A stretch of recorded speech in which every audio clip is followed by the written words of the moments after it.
Hello बच्चों, let us read the question. It is possible to observe total internal reflection when light travels from glass to water, air to glass, air to water और water to glass. हमें बताना है कि इनमें से कौन सी कंडीशन में टोटल इंटरनल रिफ्लेक्शन होगा लाइट वेव का. तो let us see the key concept जो इस क्वेश्चन में यूज होने वाला है वो है टोटल इंटरनल रिफ्लेक्शन. तो इन दिस क्वेश्चन हम देखने वाले हैं टोटल इंटरनल रिफ्लेक्शन के लिए कौन कौन सी कंडीशन नेसेसरी होती है. So let us see how we will solve this question.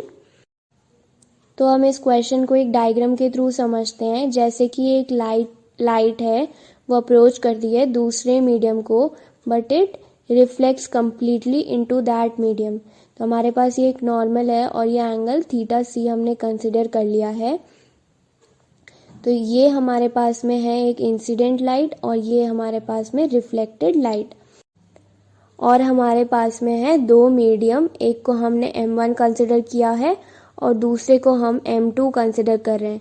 सो जो हमारे पास में लाइट रे है वो ट्रैवल कर रही है from denser medium to rarer medium. क्योंकि डेंसर मीडियम से रेयरर मीडियम में जब वेव जाती है तभी टोटल इंटरनल रिफ्लेक्शन होता है.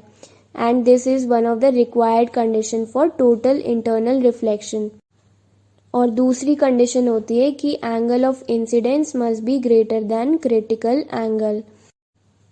सो लेट अस सी कि जो ऑप्शंस हमें गिवन हैं कौन से ऑप्शंस में हमें टोटल इंटरनल रिफ्लेक्शन मिलेगा. तो ऑप्शन नंबर ए जो है वो है glass to water.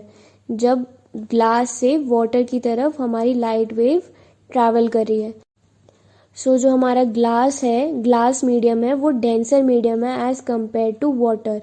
So denser से रेयरर में जाते वक्त ही हमारे पास में टोटल इंटरनल रिफ्लेक्शन होता है.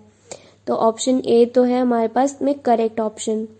अब एयर टू ग्लास जब होगा तो एयर हमारे पास रेयरर है, ग्लास हमारे पास डेंसर है, तो इस कंडीशन में टोटल इंटरनल रिफ्लेक्शन नहीं होगा. एयर टू वाटर, तो इसमें है हमारे पास में air rarer, water denser. So in this also we will not get total internal reflection. और वाटर टू ग्लास, वाटर है हमारे पास में रेयरर और ग्लास है हमारे पास में डेंसर, तो यहाँ पे भी टोटल इंटरनल रिफ्लेक्शन नहीं होगा. So only option A is the correct answer, that is glass to water. I hope you understood it well. Best of luck.